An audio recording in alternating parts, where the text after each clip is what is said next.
All right, we are using limit offset pagination as a default pagination class. In this video, let's implement the custom pagination, and we will use it for a certain view. For example, we can use that custom pagination for this employee view. Okay, so now what you need to do is you need to actually create a file paginations.py. So you can create that file in your project directory, or you can create it in a API app as well. Okay, so I'll go ahead and create that file in API app. I'll say paginations.py. So here we'll have to import the page number pagination and the response. Okay, so let's say from REST framework dot pagination import page number pagination. Okay, page number pagination. You see REST framework dot pagination, right? So this is what we have used here. REST framework dot pagination, limit offset pagination, or page number pagination. Okay, so after that we'll have to import from REST framework dot response import response. Okay, so now we will create a new class and say custom pagination, and let's to this custom pagination class we need to extend the features of page number pagination.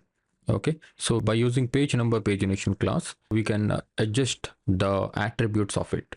Okay, so let's say for example let's say page size query param is equal to page size. Okay, page size, you can see here if you go to API guide, right? So there must be, okay, using your custom pagination class, there are some attributes. Okay, so here you see page number pagination API reference, right? Go to API guide and go to pagination and you see API reference, right? Click on this page number pagination and here you can see the configuration, right? The page number pagination class includes a number of attributes that may be overridden to modify the page pagination style. Okay, so these are all the attributes you can modify in your custom pagination. All right, so I'm going to override some of these attributes in my custom pagination. Okay, so for example, I will set this page size query param and page query param as well, right? You can read it. Okay, so but I will implement it and show it in practical. All right, so let me go back to my code and I will say page size query param is equal to page size. Okay, so and after that also have page query param, right? Page query param is equal to, you can say page num or employees or articles or anything you want. Okay, so this is actually the way of overriding it. Okay, by default this will be page. Okay, it is just like page 10 you see in the API endpoint, right? So that's what we are overriding it. Page hyphen num and max page, if you want to set max page size, that is equal to 1 or 2 you can set. I will set 1 and see what happens.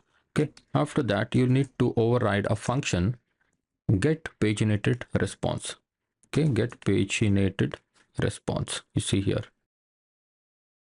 All right, so I will delete this. So this will actually return a response, return response.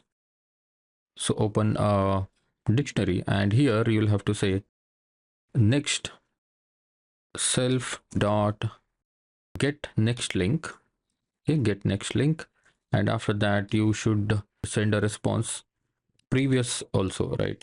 Previous colon self dot get previous link, and after that you can see you can use a count. Okay, so if you want to show the count in a response, you can say self dot page dot paginator dot count, and after that you can use a page size. page size colon self dot page size, and then the results will be your serialized data. All right, so this is how we create the custom pagination. Now, how to use this custom pagination? Let's use that custom pagination in our employees view, right? So what is happening in employees right now? It is using limit offset pagination, right? Because that is what is set in the default pagination class in settings, right? We want to override this. We don't want the limit offset pagination. Instead, we want the custom pagination to be using in employees. So what we need to do is we need to actually import from dot paginations import custom pagination. Okay, so we have imported this custom pagination, and we will copy that, and we will actually set that in our employees view, right? Where is it? Okay, so here you see. So to this employee view set, we will use pagination class is equal to custom pagination. Simply save it, that's all. And now if you refresh, now you can see the next page as page num equal to 2, right? So that's what we have set in custom pagination. Okay, so what is this page underscore num?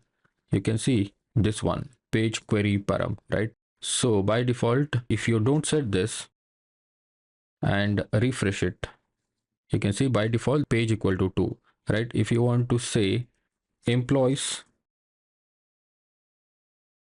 refresh, and you can see it is coming as employees. Okay, so that's how we override the page query param. And this one is page size. You see we are using page size self dot page size. Okay, and we are also using results. Okay, this is the serialized result, and we, in the response we are sending next and previous. Also we are sending count. You see we also have the count, right? Page size is 2, and then the results. Okay, so this is what the response looks like in our pagination, right? Same thing. So that's how you implement and use the custom paginations.